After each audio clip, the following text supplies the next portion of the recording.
आनंद। राधे राधे। राधे राधे महाराज जी। महाराज जी, कोई एक काम मैं लगातार नहीं कर पाता तथा मन शांत नहीं रहता। इस कारण से मेरा और परिवार का बहुत नुकसान हो जाता है। और समस्या भैया यह है कि मन, वीर्य और प्राण तीनों का एक कनेक्शन है, एक ही कनेक्शन है। अगर हमारा वीर्य ब्रह्मचर्य ठीक है तो मन शांत और एकाग्र रहेगा और प्राण बलवान और सूक्ष्म रहेंगे। अगर वीर्य कमजोर हो गया तो मन चंचल, अशांत और प्राण स्थूल और बलहीन हो जाएंगे। स्थूल, सूक्ष्म नहीं होंगे। अब हमको मेन पॉइंट पर सुधार करना है, चाहे गृहस्थ हो चाहे विरक्त। गृहस्थ के लिए भी एक संयम से बर्ताव करने के लिए कहा गया है, और अगर जब तक ब्याह नहीं हुआ तब तक तो और संयम से रहना ही चाहिए। अगर हम लोग वीर्य का महत्व समझने लगे, ब्रह्मचर्य का, तो हमारा जीवन काफी संकटों से निवृत्त हो सकता है। अध्यात्म शक्ति वीर्य से ही प्रकट होती है। जब हम ब्रह्मचर्य से रहते हैं, भजन करते हैं, मान लो गृहस्थी में भगवान कश्यप जी 10,000 वर्ष तक ब्रह्मचर्य रहे। फिर उन्होंने माता विनता के गर्भ में, जानते हो कौन पैदा हुआ? भगवान गरुड़ जी पैदा हुए। कितने बलशाली, भगवान के वाहन, पूरे विश्व ब्रह्मांड को अपने एक पंखे में रख के उड़ सकते हैं। 10,000 वर्ष भजन किया तो फिर गरुड़ जी पैदा हुए। अगर गृहस्थी में भी है, संयम से रहकर भजन करके फिर तो बुद्धिमान, ज्ञानवान, बलवान बालक पैदा होगा। मुझे लगता है ब्रह्मचर्य की तरफ से हमारे समाज की दृष्टि हटती चली जा रही है। मनोरंजन के भाव में वो ब्रह्मचर्य, इसलिए हमारा मन अशांत। बोलो अब इस समय आप यौवन अवस्था में हो, इस समय तो उत्साह रग रग में रहता है, नहीं, चेतना रग रग में रहती है। हम नए बच्चों को देखते हैं उत्साहहीन, मतलब जैसे डिप्रेशन में हो। चेहरा देखकर ऐसा लगता है जैसे परेशान हो। क्यों परेशान है? क्योंकि आंतरिक जो शक्ति सपोर्ट करने वाली है, अब मन जिस विचार में फंसा देता है, बिना मतलब फंसाए, कोई भय नहीं, वो भय दे रहा है। कोई शोक का कारण नहीं, वो शोक दे रहा है, चिंता दे रहा है। किसी भी कार्य को करो, इतना संशय पैदा कर रहा है, पता नहीं काम सफल होगा कि नहीं सफल होगा, कहीं ऐसा तो नहीं हो जाएगा, कहीं ऐसा तो, वो अशांत रखता है। और जब ब्रह्मचर्य, ऐसा कैसे हो सकता है? बल है ना, अध्यात्म बल, शारीरिक बल की बात नहीं कहते, ऐसा कैसे हो सकता है? यदि एक बार ऐसा हुआ तो 1000 बार मैं प्रयास करूंगा और इस पर विजय। वो मतलब एक जिद्दी स्वभाव, एक निष्ठा, उसी से आती है, उसी से।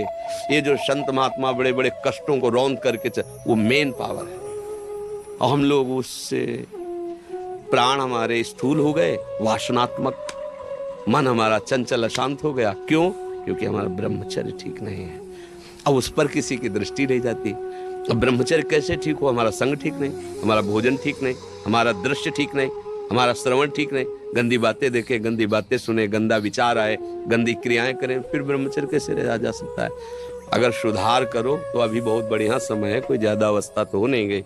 ब्रह्मचर्य का सुधार करो। हम सबसे कहते हैं व्यायाम करो। बिना शरीर को थकाए ब्रह्मचर्य को पचाया नहीं जा सकता। जैसे दंड बैठक, दौड़ भाग, व्यायाम किया, फिर आप भले गृहस्थ हो, फिर दिन भर कार्य करते रहो।